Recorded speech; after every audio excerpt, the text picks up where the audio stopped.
Здравейте, скъпи приятели! Българите в Молдова са достойни нейни граждани. Не са загубили своята идентичност, съхранявайки езика и културата си. В град Тараклия 45 години работи театър на бесарабските българи «Смешан петък», създаден от голям родолюбец Иван Боремечков. Извън пределите на България българската култура се съхранява трудно, но не у нас. Създаването на театър на български език в Тараклия е исторически акт. Да украсява един театър малкия град, значи това е град голям. Първо. Това пък най-главното е в това, че когато аз бях артист в Руския театър и ръководител на Руския театър, предложи да създадем български театър. И тая идея от Степан Григор се въплати в 1981 година и първият спектакъл направихме премиера на 7 декември 1981 година. 40 години назад аз бях директор на Дома култура. Иван Иванович Боремечков работи в фотокружок. Дойде до мене, вика, имам една идея да турим български спектакъл. Викам, що за идея? Но това для Тараклия беше неактуално. И ми казва това име спектакъл «Доклад с кърфичка». Вика, но искам ти точно да играеш. Погледна там роль директора. Той профсъюз. И тъй се роди първия спектакъл на български език в 40 години назад. Първият спектакъл в град Тараклия «Доклад с кърфичка» от българските драматурзи Борис Априлов и Хаим Бенадов беше изнесен на сцената на Дом на културата на 7 декември 1981 година. Това наистина стана културно събитие, дало нова глътка на възрожденското движение. 8 любители актьори веднага покорили публиката, а после започнаха гастроли и първите успехи. Съм имала голяма чест, удоволствие да работа в уния години, далеките, 88 в частности, бях една главна героиня, майката на Мързеливата булка. С тази пиеса ние в 88 година защитихме и получихме звание образцови, т.е. колектив. Това е почетно звание, дето го присъжда Министерството на културата. Искам да кажа, че в уния години се организира, до Мързеливата булка имаше и Бай Никола, имаше и други.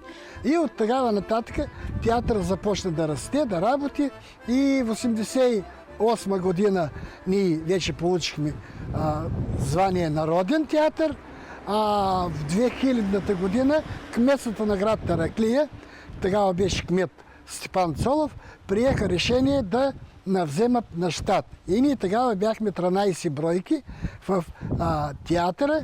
Това ни даде един стимул да растем. Най-голямата работа да расте този театър даде Петко Апостолов, който е от Сливен, България.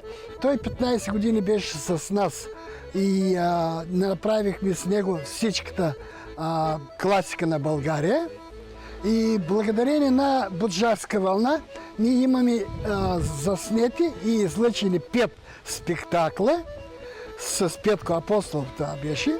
С идването на Петко Апостолов, гост-режисьор от България, Тараклийският театър се е намирал в разцвет на своята културно-възрожденска мисия.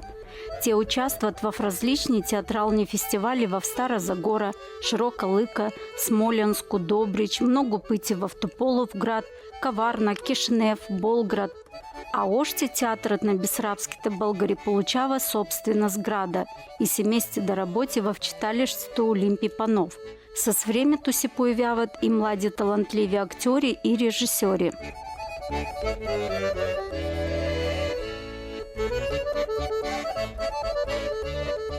Служа в този театър, в театър «Смешан петък», вече повече от 20 години. И се запознах с този театър през неговия създател, голям родолюбец и голям театрален деец Иван Боремечков. За мен е той като един учител, защото започнах своя творчески път театър от от първите стъпки, от актьорско майсторство, се запознах с кухнята на театъра и всеки път ми поразяваше тази универсалност на Иван Боримечков. Той като човек-оркестър, именно така го наричаше нашия гост-режисьор Петко Апостолов. Той знае всичко какво става в театъра. Как всичко да се направи от малки детайли, да се сложи цялата картина. Това е голямо майсторство. Приносът на Иван Боримечков за театъра на бесарабските българи в Молдова е доста голям. След завършване на кинодокументалистика и документална фотография в Московския институт по изкуствата през 1981 година, веднага става ръководител на първи български театър. Той повярва, че българският хумор има сцена в Бесарабия. Той остави след себе си сцена, ученица и жива традиция. Ако Исус Христос в 33 направил такива големи работи, аз ги направих само и в 30. Малко по-рано израснах. Ами театър за мен е всичкото. Поради театъра, може би, не се и ожених. Съм отдал целия си живот, цялата си дейност.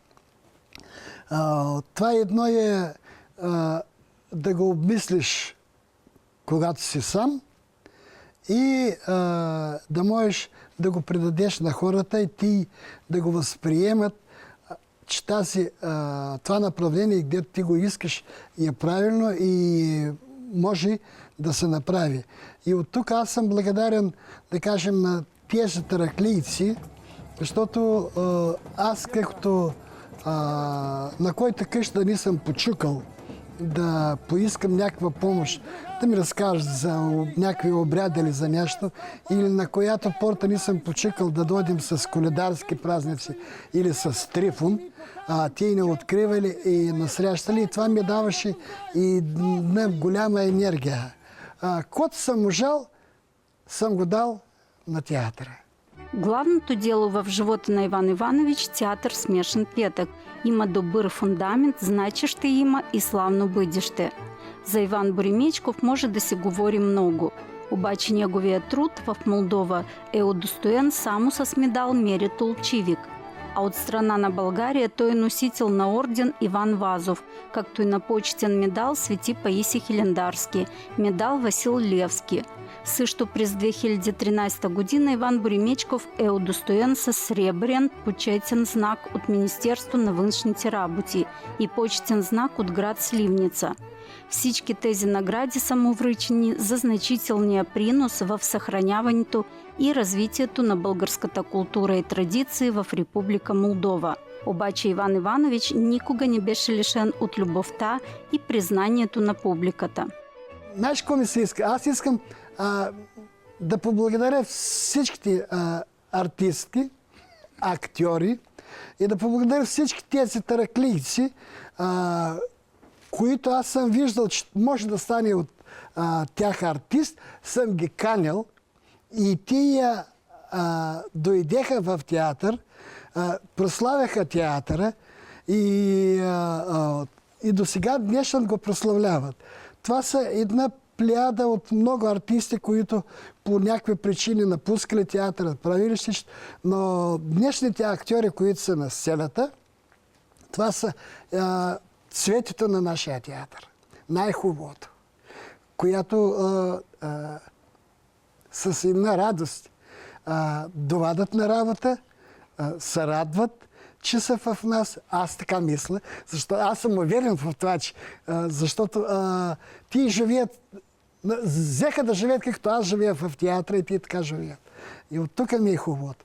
Ако искам да кажа за Иван Иванович Боримечков, това е голям ентузиаст, дето създава, кърпи, държи този театър. Моя син имаше чест тоже мънинко само тук да участва и в една поездка с кукерите в България той ми казва след това: мамо, да ти кажа, че с Иван Иванович в България няма да пропаднеш. Дето да ни идем, всеки го знаят, посрящат много и добре. Искам от себе си да поздравя Иван Иванович с този голям творчески път, с тази неговата всеотдайност и родолюбивост и с това, че той поддържа български дух в нашата Бесарабия. Една от най-големите заслуги на Иван Боримечков в полза на българщината е, че той събира фолклора, възражда традиции и организира фестивали в родния му град Тараклия. Като през 2018 година стартира международен фестивал Козишко хоро покрай празника Сирни заговизни. В града бяха се събрали кукери от Молдова, България и Украина. А кой не е видял как ярко става празника Трифон Зарезан в Тараклия? Изключително български обред се е превърнал вече в ежегодно републиканско събитие. А инициатива принадлежи на Иван Иванович, който всеки път лично гласи царя на лозето и прави програмата за жители и гости на града. Организува празници народни, такива, като Трифон Зарезан, като това е за Новата година, за Кольда. У него всегда имаше артисти, костюми, всичко прорепетирано и очень много го предоставлява народа. Въобще, аз като българин се являвам любител и почитател на неговото изкуство. И моето семейство тоже почитава неговото работа. Тук израснаа моите деца, тоже на сцената. Имам 4 деца. Да така, днеска. И да кажем тъй, аз се гордея, че има български театър отвън България. Той е само един по света. Няма ни иде повече по света. Заради това, дето не ида, бувам в разни истории. Като му кажа, ви знаете, че ние имаме театър, бе? О, това е велико дело. Да така, кой там го пази, кой го организува, кой го ръководи? Ние един ръководител имаме, Иван Иванович Боримечков. Той го основа, той го вдъхновлява, той измислил как да го направи, изучава обичаите на предките и сега как он се добавлява маленко от себе си и го прави да бъде красиво и приятно. Мисля, че каквото това семе, която е посято в Тараклия, то ще бъде на много години. Защото ние имаме, да кажем, един корен от Нови пазар. Нови пазар тази година чества 140 години на театъра, а не само и... Но след време ще дойде, когато ще чества и нашия театър 140 години. А пък кой искам да пожелая? Искам да пожелая на нашия театър, да кажем, на 50 години, когато ще стане нашия театър, аз ще бъда пак от центъра. Да не забравяйте, актьори, матурните в центъра на театралната трупа и аз ще бъда със същото лице, с същата енергия. И даже сега, когато Иван Иванович вече не е директор на любимото си дете, той все още посещава любимите си колеги всеки ден и помага за продължаването на важната мисия – възраждането и запазването на културното наследие на бесарабските българи.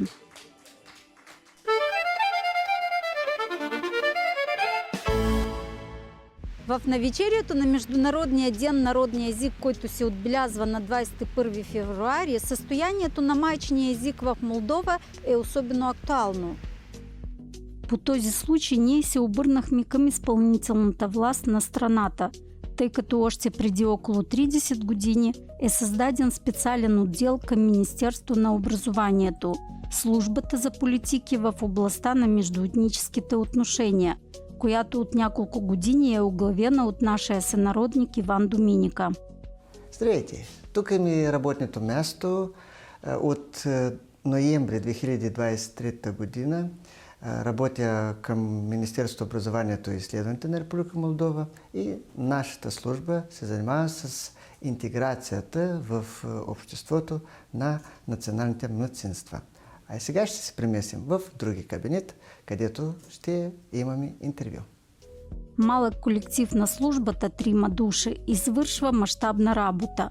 Осигурява подкрепа за малцинствата, разработва кратки учебни планове и програми за пилотни дисциплини.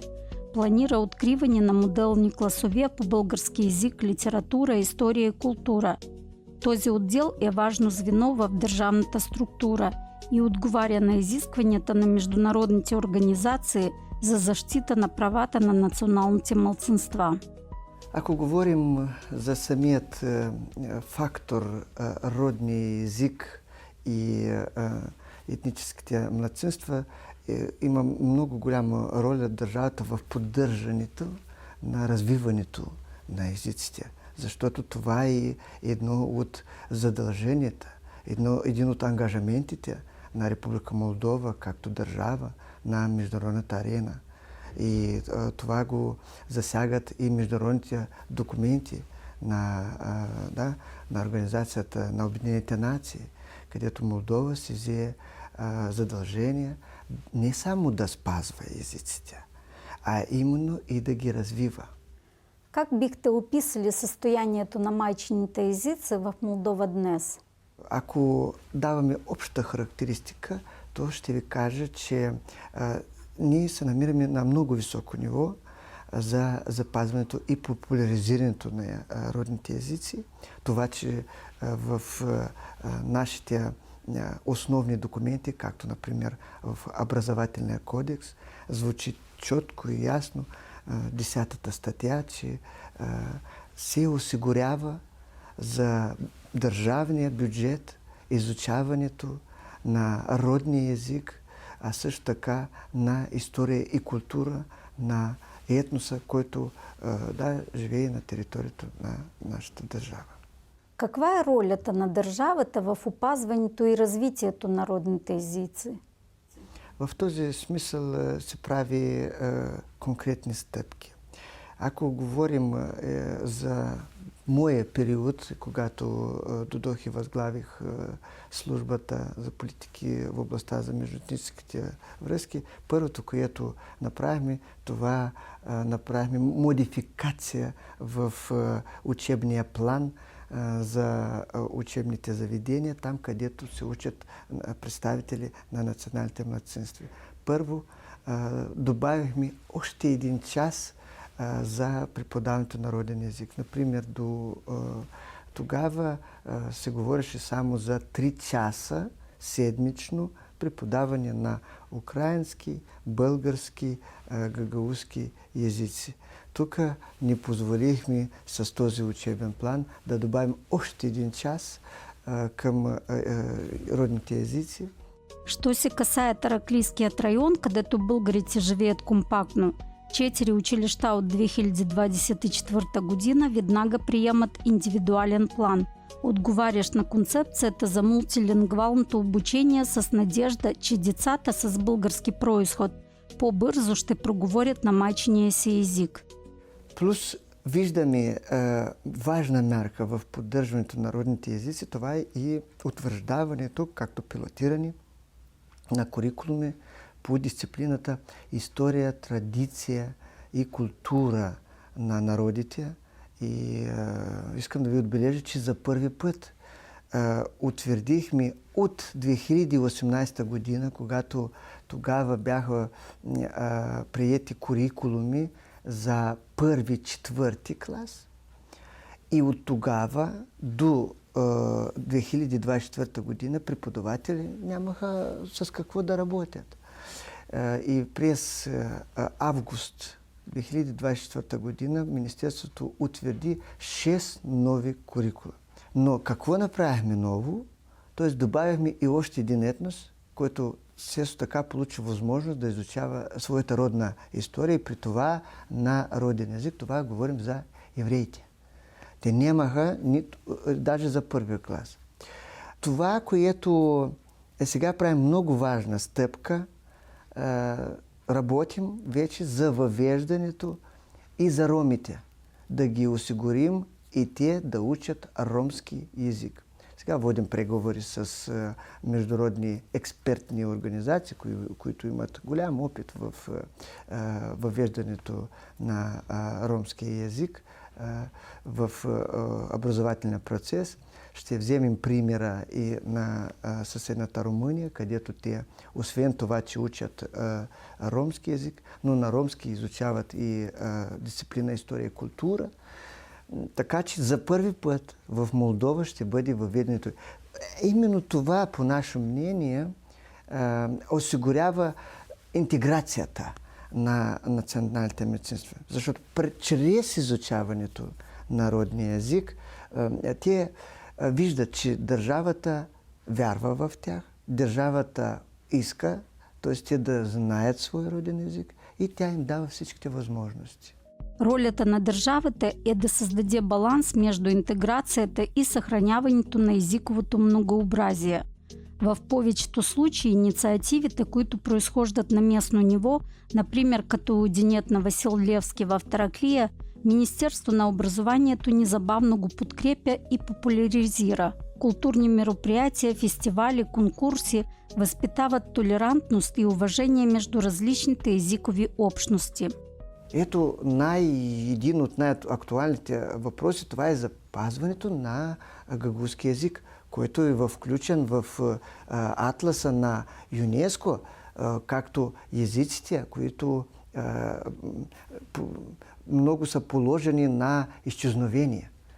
И в този смисъл Министерството, когато направи анализ на тези данни, а още повече анализ на данните на преписа на населението през 2024 година, където показва, че от 90 000 гагаузи, които се декларираха, че те са гагаузи, който родният им език е гагаузски, само 37 казаха, че те владеят него и го съобщуват с него в ежедневието.